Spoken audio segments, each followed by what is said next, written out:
Before we get in the video, I want you guys to know I'll be adding some new perks for my memberships on YouTube. If you guys click the link below, you guys can become a member. If you guys do, you guys get exclusive emotes, which I'll be updating on very, very soon. Some new emotes, I'm going to try to change them at least every month. But also, you guys get free wallpapers from mobile, PC, and tablet. This one right here, it'll be a mobile one. And yeah, hope you guys like it. And I'll see you guys. Well, enjoy the video. A brand new video from Carl Jobs. A crazy Rubik's Cube cheating scandal. How can you cheat in a Rubik's Cube? How's that possible? Let's find out. Like, seriously, how can you cheat? Take it apart and put it back together? No, but it's like for a competition. Hello, you absolute legends. The Rubik's Cube is one of the most iconic and best-selling toys of all time. It's hard to overstate the impact this little puzzle had on culture in the 20th century. The premise is as basic as it gets. Try to make each side of the cube a solid color. It's almost impossible to solve without some kind of structured system, and I'd wager that out of the countless millions of people who've ever played with one, only a tiny fraction have ever had the ability to actually make any real progress. It didn't take long after the Rubik's Cube began mass production in 1980 for the competitive side of cubing to form. Initially, the competitions were exactly what you would expect they would be. Try to solve a scrambled cube in the quickest time. But over the decades, this simple puzzle has spawned a plethora of offshoot disciplines. In today's competitions, people aren't just... By the way, people just finish it like in seconds, like less than 1 second. Competing with 3x3 cubes. They are using cubes that are 2x2 all the way up to 7x7, which just seems impossible to fathom as someone who's never solved a Rubik's Cube in their life. People can be blindfolded, using one hand, and there's even been a slew of weird tangentially related puzzles that have been introduced to competitions as well. Another Rubik's Cube competition is called the Fewest Moves Challenge, or FMC. Competitors are given a scrambled cube and 1 hour to try and come up with a solution that solves the cube in the fewest moves. Usually in competitions, there are 3 attempts with 3 different scrambles, and the average of the 3 is what determines your overall score. The world record in competition is an average of 20 moves, which was set by Wong Chong-wen in 2023. This is a triangle? But last month, a relative newcomer to FMC shocked the world. Have you seen the kid that juggled 3 cubes and put them all together? 19.67 no, I've not seen that one. At the Sri Lankan Nationals. The competitor was a gentleman by the name of Kalindu, and Kalindu's rise to the top of the world was unbelievable. In just a couple of months, he had gone from someone who was asking basic beginner questions in the FMC Discord to suddenly setting new records. Naturally, this raised some eyebrows, and to make things worse, there were a ton of things about this entire situation that were sketchy, to put it mildly. Almost immediately, the World Cubing Association started an investigation, and it didn't take long for them to discover the unfortunate truth. Kalindu cheated. Kalindu cheated big time. And in today's video, we are going to learn how he did it and how he was caught. I really hope you enjoy. Alright. Now, legends, a huge shout out to today's video sponsor, I know I talked a lot over in the beginning. I'm sorry, guys. Watcher of Realms is a really fun fantasy RPG that I've been playing. I'm not skipping because I'm recording and I may upload this on YouTube, so I don't skip RPG elements with tower defense, which are 2 of my favorite genres. I love the strategic element that tower defense brings. It makes the gameplay so much more interesting. The graphics are amazing, and there are over 100 unique heroes to collect and develop. Watcher of Realms is currently celebrating its 1-year anniversary with a bunch of new content, including 2 new powerful heroes, Nora the Fierce Dragon Lady, and Imiret the Mighty Dragon. Together they unleash devastating skills and dominate the battlefield. Watcher of Realms has a great selection of game modes, including the Campaign, Arena, and the new Tower of Celebration, where you can strategize and conquer to earn fantastic rewards. The first anniversary also brings daily login rewards with over 34 summoning crystals to receive, plus 2 free legendary heroes from Fragment Summon and Fusion Summon events. You can also participate in surprise website events with a chance to win Amazon cards and a ton of in-game rewards. To download Watcher of Realms, just scan the QR code on screen. It's available for free on PC, Android, and iOS. To participate in the website events, simply click the link in the description and start your adventure today. When I first learned about the Fewest Moves Challenge, an obvious question arose. Don't they already try to solve the cube in the fewest moves in every competition? When it comes to speed cubing, the fewer moves you have to perform, the faster you can solve the cube. This makes logical sense. But let's look at some numbers. There are quintillions of different scrambles a cube can have, but every single one of them can be solved with 20 moves or less. God, look at these cubes, man. They're not even cubes. They're triangles. Or rectangle. No. What is that called again? The shape? Oh my god, it's so Damn, it's crazy how advanced cubes have gotten since the beginning of time, man. It's crazy. There is no state the cube can be in that would require more than 20 moves. The speed cubing world record is 3.13 seconds set by Max Park in June of last year. In this record, he solved the cube in 33 moves. This is incredible, but 33 is quite a bit larger than 20, which is the theoretical maximum that it should ever take. The reason for this discrepancy is that it's simply impossible for a human to look at a cube for 15 seconds, which is how long competitors have to examine the cube in speed cubing, and to know the quickest way to solve it. Oh, they get to look at it for 15 seconds? There are too many possible combinations, and the more moves into the future you go, it gets exponentially more complex. In FMC, competitors get an hour, and the best competitors use a mix of knowledge and experience to use this time to the maximum potential. FMC is a science. People spend years studying and mastering certain techniques and methods.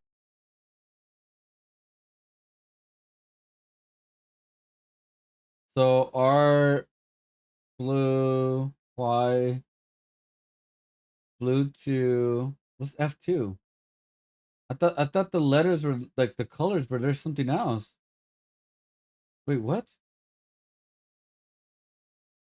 Huh? Look. I'm trying to miss. All right, I'm trying to miss, or like trying to figure out the pattern here. But it's like, what is D2? Is it down 2? Up? Oh, they're not going by the color. They're going by. Oh, okay, that makes a lot more sense. Okay, understand now. Down 2, up, back to up. Okay, I see. In the time. Okay. I get it.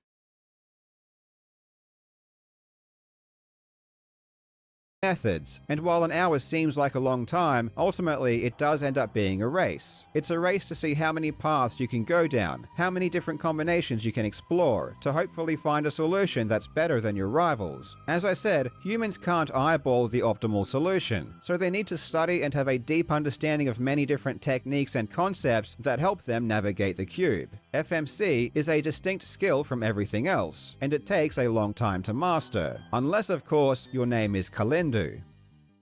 Kalindu began competitive cubing in 2022, and he took it very seriously. It wasn't just the competition that Kalindu enjoyed either. He took a very active role in helping to organize events in his home country of Sri Lanka. And in Sri Lanka, cubing wasn't as popular as some other developed countries. Eventually, Kalindu would become a delegate for the World Cubing Association, which is the official arbiter for all of the major events. As a delegate, it was Kalindu's job to manage and arbitrate competitions. For every event, cubes are obviously scrambled first, but to ensure that competitions are fair, all of the competitors get the same scrambles for each attempt. The specific scrambles are generated using software provided by the WCA, and it's the delegate's role to generate the scrambles and print them out on sheets of paper to be used at events. Generally, these scrambles are generated the day before an event takes place. At the beginning of 2024, Kalindu was off the radar when it came to FMC, but in March, he would go into beast mode. On March 4, he set a new PB with an average of 33 moves, which honestly is very amateur. As I said before, the speed cubing record was done in 33 moves, so in an hour, Kalindu matched what Max Park did in 15 seconds. A week later, Kalindu achieved a 24-move solve, and then a week after that, he would take his best solve down to 22 moves. This improvement is very rapid, but nothing too crazy had happened just yet. In late March, he joined the FMC Discord and started asking a bunch of questions about FMC techniques. Kalindu would practice like a madman, and then in May, during the Sri Lankan Nationals, Kalindu evolved into his final form. In this competition, there were 2 rounds with 3 attempts each. In the first round, he achieved an average of 20.33 moves, which was the second best ever, just shy of Wong Chong Wen's record average of exactly 20 moves. This was already shocking, and as this event was taking place, people were already raising eyebrows in the FMC Discord. Then in round 2, Kalindu performed even better, finding a solution of 21 moves on his first attempt, 20 moves on his second attempt, and 18 moves on his third attempt, achieving an average of 19.67 moves and setting a new world record. At this point, the FMC community were really in disbelief. Kalindu joins the Discord asking basic questions just 2 months ago, and now he is smashing records. It didn't make sense. On top of that, Kalindu was posting his solutions in the Discord as well, and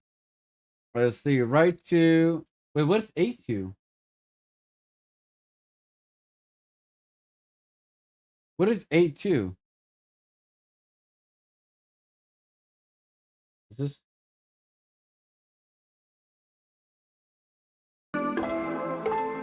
Oh, while juggling? Oh, wait, what? That's time to solve 3 rotations. What? Are you wait, what?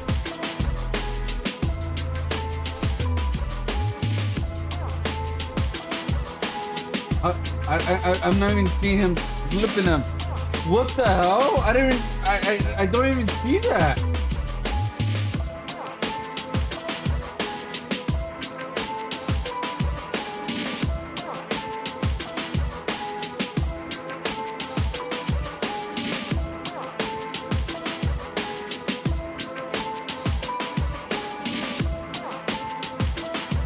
Are you serious?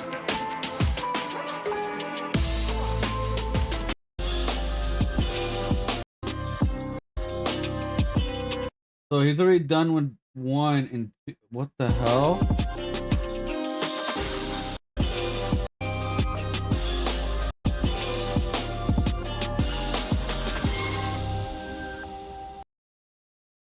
That's crazy.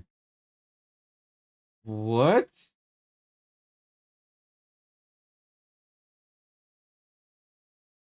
What the bro? I wonder how long it took him to learn that.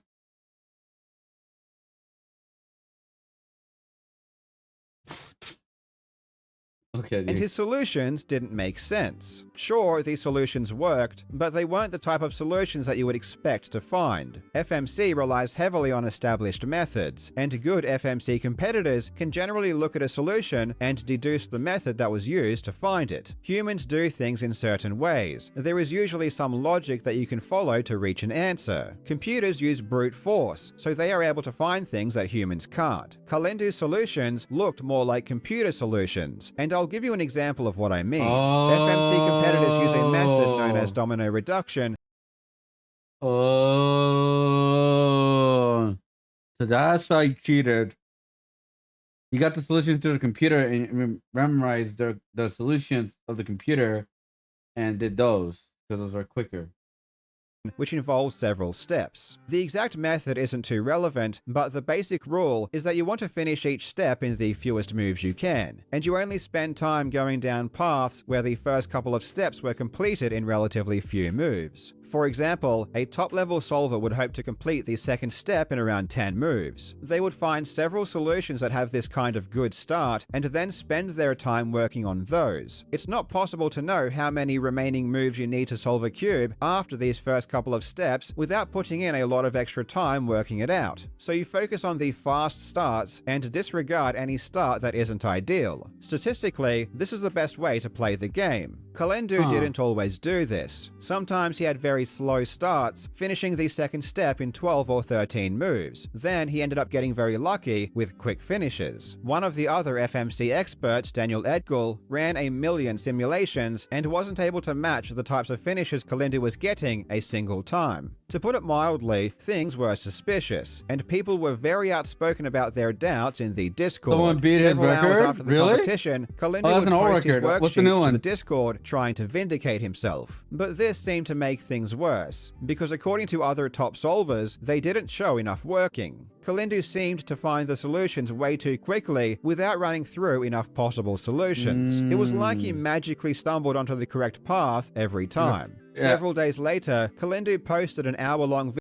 There's no scribbles and now. Okay, I see. Video to his YouTube channel where he broke down his reasoning for the solutions. However, again, to the other top solvers, his explanations were not sufficient. Kalindu claimed he had developed a better way of finding solutions. While everyone else had to run through many different possible combinations to try and find a good one, Kalindu's bright idea was just to skip the first step and jump straight to finding good solutions. He didn't explain how, he just said he found good solutions by starting with a good solution and working backwards to make it even better. It made no logical sense. Kalindu was digging his own grave. Most people already thought he cheated, and his explanations weren't helping.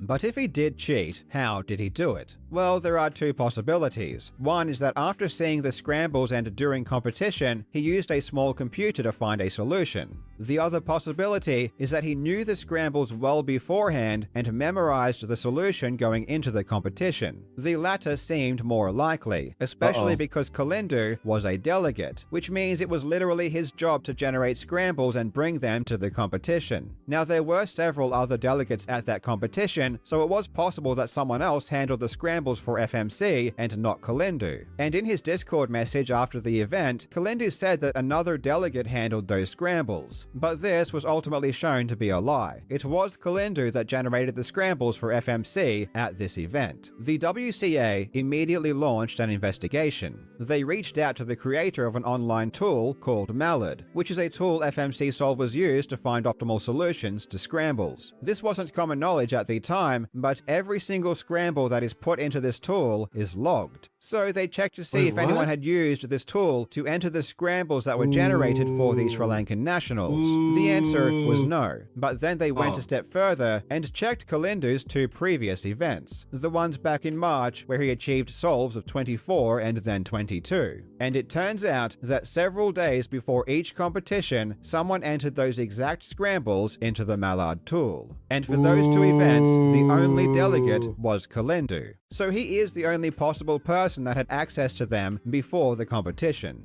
The fact that the most recent scrambles weren't present also makes sense, because after those first two competitions where this tool was used, Kalindu asked in the Discord about using a different tool called Nissi, which happens to be offline and isn't logged. So it looks like Kalindu switched over to something less traceable. When asked when he generated the scrambles for the events, Kalindu said that he always does it the day before, which is standard practice. Even though this was already contradicted by the Mallard logs, the WCA went further to ask for the scrambled files, which would show the creation date in the metadata. Kalindu did send over the files, which really makes me wonder just how clueless Kalindu is, because the creation dates of the scrambles show that they were always generated well over a month before competition. After the creation dates were exposed and Kalindu was made aware of the discrepancy, Kalindu claimed the creation dates were so early because the date on his computer was incorrectly off by 40 days. Possibly the worst excuse I've ever heard. From the Mallard logs and the metadata of the scrambled files, the truth is clear. Kalindu generated the scrambles over a month before each competition, he checked for optimal solutions ahead of time, and he simply regurgitated what he had memorized during the competition. What's abundantly clear is that Kalindu has no remorse and went to every length possible to try and make his cheated result more legitimate, including initially lying about not handling the scrambles, making an hour-long video trying to justify his reasoning, and coming up with the dumbest excuse ever for why the file creation dates are so early. The WCA ultimately banned Kalindu from competition for 8 years and removed him from their organization. This situation shines light on the obvious dangers of allowing a competitor to also have access to the scrambles before a competition. Allowing a competitor to generate scrambles in private and have access to them for a prolonged period of time seems like a risky practice. And this situation is really sad, because by all accounts, Kalindu was a massive positive influence for cubing in Sri Lanka. He put so much effort into organizing events and really helped to popularize the sport in his own country. Maybe he never planned to cheat, but because he was put in such a position where cheating was so easy, he couldn't resist the temptation. And that really is just a very common flaw in human nature, which is why allowing these situations to happen at all is generally ill-advised. A big thanks to Noah Swore for chatting with me and helping me learn a bit more about FMC. If you are interested in cubing, go and show some love on his channel. Thank you so much for watching, you legends. I hope you're having a...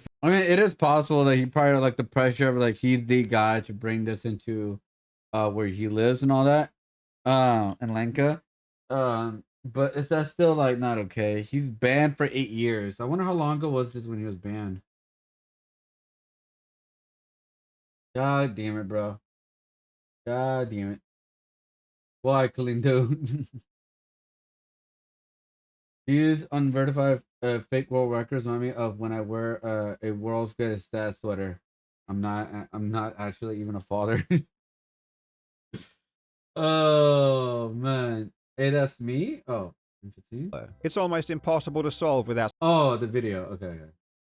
Honestly, it's kind of wild. A person involved in making the scrambles was even allowed to participate to begin with. That seems like anti-cheat 101. That's true. It's like the person making the cubes are participating. Like what? Doesn't make sense. Billy Mitchell review Kalindu's world record and found no wrongdoing. You know, you have that way car investigator you outside the video game realm. I'm one of the top servers in the Discord that you mentioned. I honestly a bit worried about such a big channel making a video about it. Since even many cubing related channels have gotten things wrong, but I think you nailed it. It's always sad when things like this happen, but hopefully at least gets more people interested in cubing or FMC. Yeah, honestly, I think like people will get more excited to see like more videos about cubing. Like it's crazy when you go in the rabbit hole of cubing, guys, it's crazy. You see some crazy stuff. Like we just saw a juggling with 3, and someone beat that record already. I don't know how long ago what the other video was. To be honest. In some 3 minutes because in some by minute. R.E. Kasher. It's crazy. This is the thing too.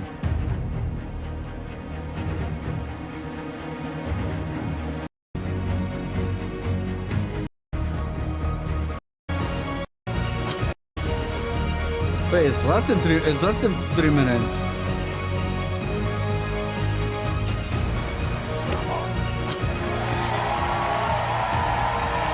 Three minutes and 16 seconds. Wait, but it didn't seem complete. Am I tripping? Oh yeah. Oh, because I saw that. I saw that frame, but I didn't see him complete it. Hold on, I'm gonna take it slow. Hold on, wait, hold up.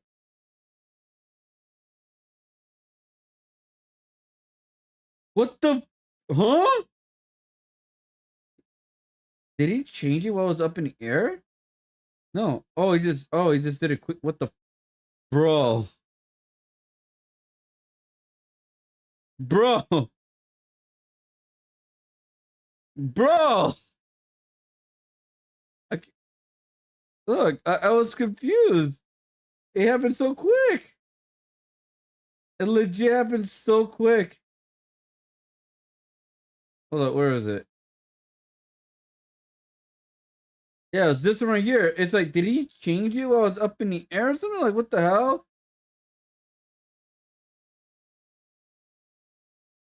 God damn, bro. Well, anyway, it's a good video always. But man, Cubase solving is crazy, man.